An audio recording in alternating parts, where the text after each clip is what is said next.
CEO অফিসের সামনে টানা অবস্থানে বামেরা আজ দুপুরে সিইও অফিস পর্যন্ত মিছিল।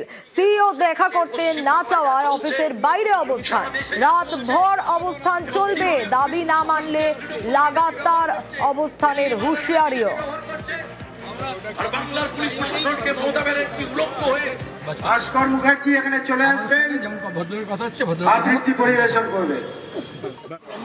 আমরা লড়াই করবো রাস্তায়, আর বাড়ি বাড়ি গিয়ে মানুষের কাছে পশ্চিম বাংলায় যা চলছে, সারা দেশে যা চলছে এবং কিভাবে পুলিশ প্রশাসনকে। অর্ণব রয়েছে আমার সঙ্গে, এখনকার ছবিটা জানতে চাইবো। অর্ণব, সিইও দেখা করতে না চাওয়ায় অফিসের বাইরে অবস্থান শুরু হয়, কিন্তু রাতভর অবস্থান চলবে এমনটাও হুঁশিয়ারি দিয়েছেন সেলিম। এখনকার ছবিটা ঠিক কি?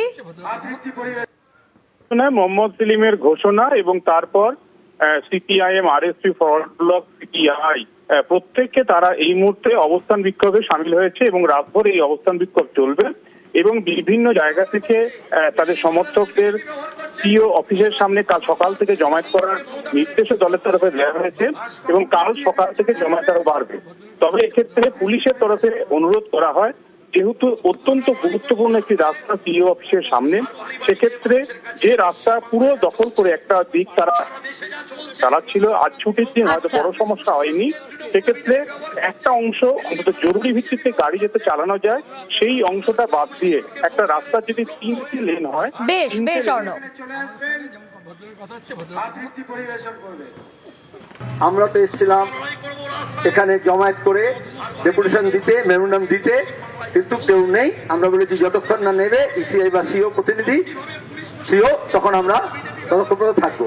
সিও আসেননি, এদিকে বলছে 24/7 কাজ হচ্ছে। আমাদের এখন এইখানে ধর্ণা চলবে সারা রাত। এসআইআর এর প্রতিবাদ, নভেম্বরে মিছিল, ফেব্রুয়ারিতে সুপ্রিম কোর্টে সওয়াল, মার্চে ধর্মতলায় ধর্ণা, শুক্রবার মেট্রো চ্যানেলে ধর্ণায় Mamata Bandyopadhyay.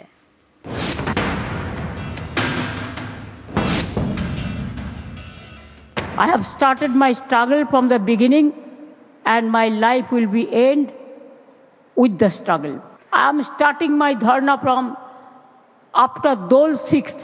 Give me the moral support to fight for the people. And until and unless I am alive in this world. SIR এর প্রতিবাদে এবার ধর্নায় মমতা বন্দ্যোপাধ্যায়। শুক্রবার দুপুর 2টোয় ধর্নায় বসবেন তৃণমূল নেত্রী, একথা প্রথম জানান অভিষেক বন্দ্যোপাধ্যায়। 6 তারিখ মেট্রো চ্যানেলে মমতা বন্দ্যোপাধ্যায় নিজে এই নিয়ে প্রতিবাদ কর্মসূচি নিয়েছে। তিনি অবস্থান বিক্ষোভ এবং ধর্নায় দুপুর 2টো থেকে নিজে বসবেন, তারপরে পরবর্তী কর্মসূচি তিনি অ্যানাউন্স করবেন। এসআইআর করার নামে ভোটারদের নাম বাদ দেওয়ার চক্রান্ত, এই অভিযোগে শুরু থেকেই সরব মমতা বন্দ্যোপাধ্যায়। जैसे बिहार में 40 लाखों का ज्यादा आदमी को नाम निकाल दिया और बंगाल में भी करने वाला है, अगर करेगा तो घेराव कर्मसूची करेंगे। গত অক্টোবরে পশ্চিমবঙ্গে শুরু হয় এসআইআর, লক্ষ লক্ষ ভোটারকে শুনানিতে ডাকা হয়, বাড়তে থাকে হয়রানি। এসআইআর আতঙ্কে অনেকের মৃত্যু এবং আত্মহত্যার অভিযোগ ওঠে, পথে নামেন মমতা বন্দ্যোপাধ্যায়। রেড রোডে বি.আর. আম্বেদকরের মূর্তির সামনে থেকে মিছিল শুরু করেন, শেষ করেন জোড়াসাঁকো ঠাকুরবাড়ির কাছে। মিছিলে তৃণমূল নেত্রীর হাতে ছিল ভারতের সংবিধান। আমাদের নতুন করে প্রমাণ দিতে হবে যে we are Indian citizen or not. এতদিন পর প্রমাণ দিতে হবে, আপনার বাবা মার সার্টিফিকেট নিয়ে আসতে হবে। अगर एक भी आदमी का लोग नाम बात गया तो बीजेपी का गवर्नमेंट तोड़ के छोड़ेंगे। শুধু হুঙ্কার নয়, ফেব্রুয়ারির শুরুতেই দিল্লিতে রণংদেহী মেজাজে দেখা যায় তৃণমূল নেত্রীকে। এসআইআর এর জন্য হয়রানির শিকার হয়েছেন এমন বেশ কিছু পরিবারের সদস্যকে নিয়ে পৌঁছে যান রাজধানীতে। মুখ্য নির্বাচন কমিশনার জ্ঞানেশ কুমারের সঙ্গে সাক্ষাৎ করেন, দিল্লিতে নির্বাচন কমিশনের অফিসের সামনে দাঁড়িয়ে সুর চড়ান। हमारा भी जनता हमारे साथ में है, हम मैदान में लड़के लेंगे। बंगाल को टारगेट करने के लिए तो बीजेपी उसका पक्ष में है, जो मर्जी बीजेपी कहेगा उसको वो करेगा, तो हमारा भी जनता हमारे साथ में है। এখানেই শেষ নয়, প্রথম মুখ্যমন্ত্রী হিসেবে দেশের শীর্ষ আদালতে সওয়ালও করেন মমতা বন্দ্যোপাধ্যায়, যা এক বেনজির ঘটনা। This court gave order that Aadhaar card will be one of the proof documents, but they said no. said in other state, said the domicile certificate is allowed. Only they targeted Bengal on the eve of election. Only they have appointed 8,300 micro observer and the role observer from the BJP ruled state, so that micro observer can delete all the names sitting inside the election commission office through AI. SIR এর পর 28 ফেব্রুয়ারি প্রথম voter তালিকা প্রকাশ করে নির্বাচন commission.